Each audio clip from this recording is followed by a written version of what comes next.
What's that sound? It's for amusement only, the EM and Bingo Pinball Podcast. Welcome back to For Amusement Only. This is Nick Baldridge. Today, I thought we'd talk about troubleshooting a specific problem with a bingo machine. I went to turn on Double Up last night because I was thinking about how I hadn't had a good game in a while and thought it was about time that I racked up some replays. Inserted my quarter. Game started up appropriately. I started pushing buttons and realized I was able to push my red button more than 4 times. Shot all my balls, and then I was unable to do anything else. Even tilting the machine didn't actually tilt it. Turning it off and back on didn't reset the replays on the register. So, with any problem like this, the first thing to do is to think about the different paths that the electricity goes down in order to do something simple. So, when I tilt, I heard the tilt trip work. When I shot all the balls, I heard the timer stepping up. The motor was still turning. So, that leaves me to believe that something in the replay reset path is broken. So, armed with that knowledge, I consulted my trusty gigantic schematic for Double Up. And it really is gigantic. It goes across about 4 different games if you spread it out all the way. So, looking at the schematic, you have to know some information. Thankfully, there's a legend that's printed on every schematic that shows you information about wire colors, switches that are normally open versus normally closed, versus single pole double throw. So, looking at the schematic for the replay register reset circuit, the first thing I do is look towards the bottom. That's where all the coils are labeled, and those are the loopy lines that show along the bottom of the schematic. So I find replay register reset, and then I follow the path back up. At the top of that section, with a thick line, is where the electricity originates from. And so any switch that's in the path between that thick line, or the common, and the coil is suspect and has to be checked. So looking here, we've got the multiplay relay has a normally closed switch. If that's open, that'll prevent that coil from firing.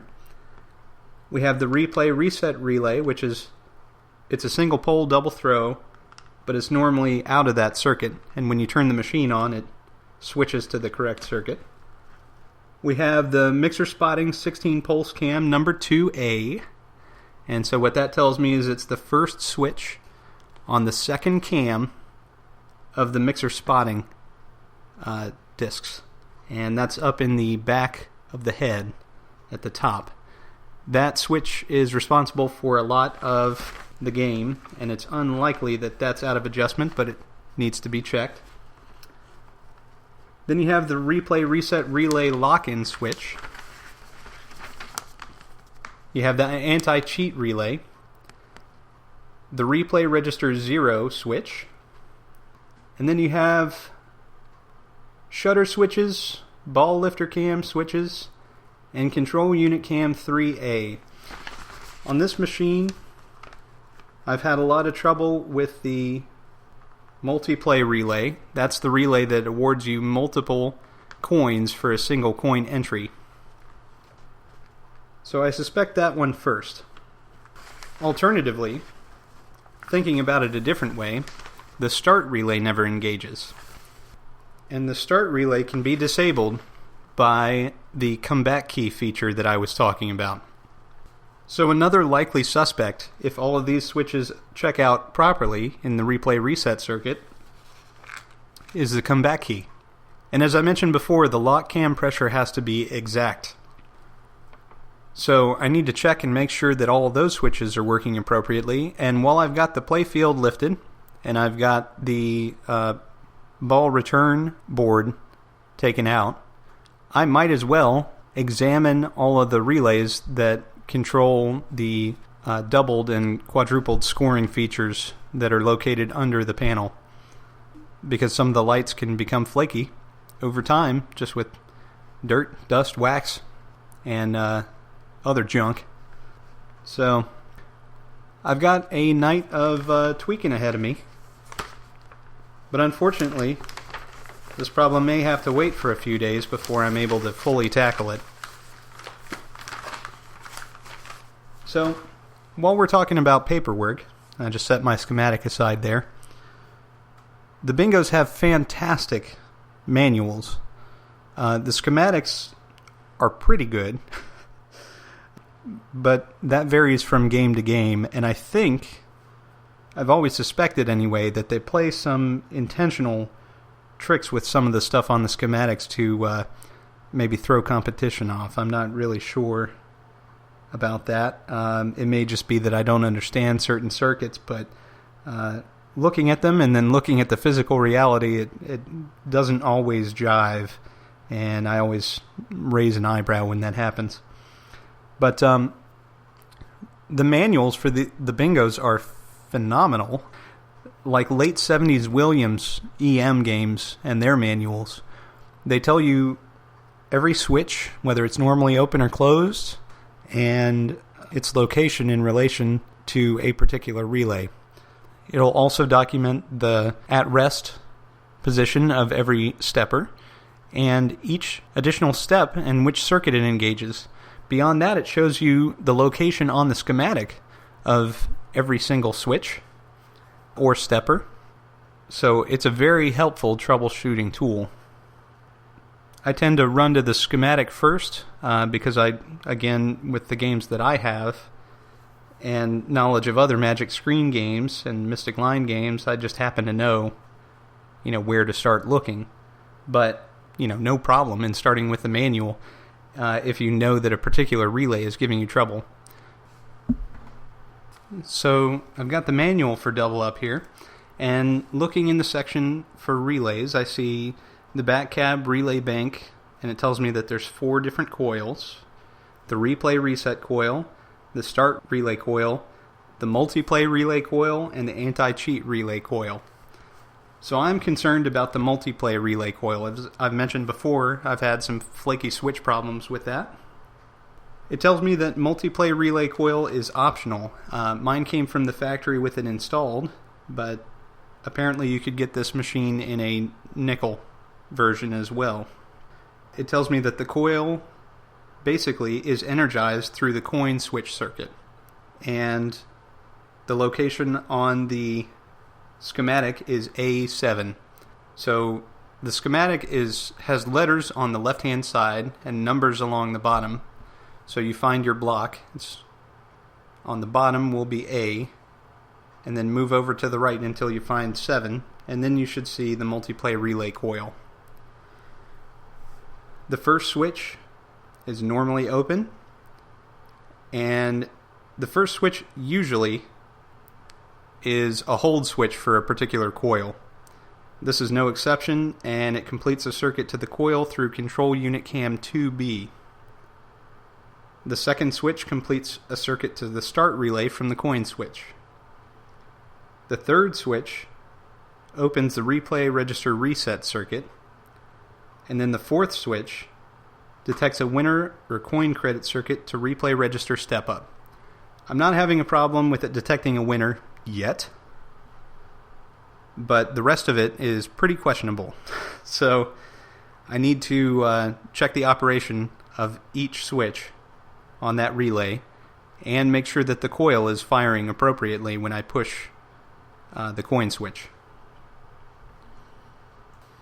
But it gets a little more complicated because I can't actually test that multiplay coil until there are 0 replays on the meter. So I can manually remove the replays from the meter one at a time, or I can fix the replay reset circuit so that there are no more replays on the meter. And that's the approach I'm going to take. So the first thing I'm going to start with is switch number 3, which should be normally closed. The easiest explanation is that it's somehow opened itself. And the open can be caused by dirt or dust, or just wear and tear. Over time, it may come misadjusted. So I'm setting my manual down here. So I know the whole episode so far has been about tech, but I thought I'd take a minute and talk about how switches work in an EM pinball machine. In a solid-state pinball machine, the switches are typically very low voltage, approximately 5 volts. And when the ball closes the switch, it sends a signal back to the computer. The contacts are not silver or any other metal other than copper or possibly burnished gold, and they don't have to be. They're not carrying a high voltage. The contacts in an EM are different. They do carry a higher voltage, and when the switch closes, when it's properly adjusted, it will clean itself. You may have heard online or elsewhere that EMs like to be played. And that saying exists because the switches have to be able to clean themselves. If they don't, and are allowed to sit for years at a time, they'll collect enough dirt and dust that you'll have to go through the game and shop the whole thing out. Adjusting a switch is much less daunting than it may seem, but you have to have the proper tool. I've been places and fixed machines where people have adjusted them with pliers, and not jeweler's pliers or something small. They've adjusted them with regular pliers, and those switches are always mangled. You want to adjust with a switch adjuster tool preferably, and I'm a scaredy cat, so I always do my switch adjustment and bulb changes with the machine off. Some people think that's a waste of time. You do save an extra second or two if you leave the machine on. But if I slip and accidentally touch a coil on one side and a switch on the other, I may blow a fuse at best or fry something at worst. So I'm reluctant to do anything really with the machine on. So as far as adjusting the switches, once you have the appropriate tool, you want to adjust the small side of the switch. You don't want to adjust the long blade. You only want to adjust the short blade. And occasionally you may have to feather the long blade a little bit, but you should definitely try adjusting from the short blade first and make sure that you absolutely have to adjust the long blade. The problem is that the long blade, because it's actually the blade which is connected to the thing that the ball hits, is very likely to bounce around. And if you're adjusting the long blade, it's likely it'll make multiple contacts with the short blade and cause a problem. And the same goes for relays too. Relays which are not activated by the ball hitting them. Relays, you want to adjust the short blade because the long blade is actually the captive part. There's a piece that holds all the switches in the relay together. And the tension on the long blade is what allows for the relay to open and close appropriately. If you start adjusting the long blade first, you'll find that there's more problems down the road.